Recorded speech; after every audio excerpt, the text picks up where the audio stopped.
कोकणातील प्रत्येक अपडेट जाणून घेण्यासाठी आजच माझे कोकणच्या सोशल मीडिया प्लॅटफॉर्मला लाईक, फॉलो आणि सबस्क्राइब करा।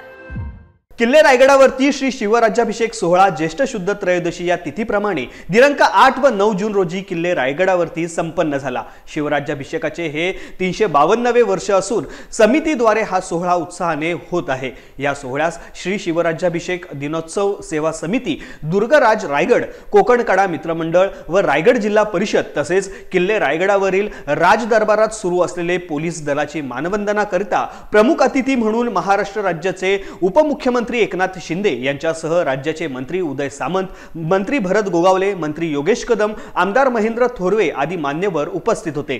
तसेच रात्री 8 वाजल्यापासून राजदरबार येथे सांस्कृतिक कार्यक्रमात विविध पोवाडे, व्याख्याने, ऐतिहासिक गाणी व पारंपरिक गोंधळ, सकाळी होळीच्या माळावरती कवायती असे कार्यक्रम किल्ले रायगडावरती या निमित्ताने झाले। यावेळी महाराष्ट्रातून हजारोंच्या संख्येने शिवप्रेमी संघटना, पर्यटक भगवे झेंडे घेऊन मोठ्या संख्येने उपस्थित होते।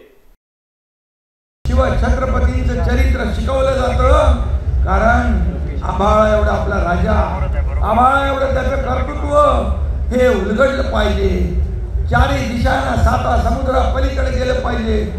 आज शिवसृष्टीला काही कमी पडणार नाही। त्या ठिकाणी अतिशय भव्य दिव्य जगाला हेवा वाटेल अशी शिवसृष्टी उभी करा, एवढंच आपल्याला सांगतो।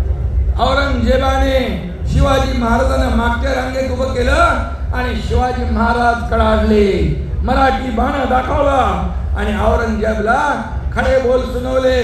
त्याच महालामध्ये आता आपण शिवजयंती दरवर्षी साजरी करतो।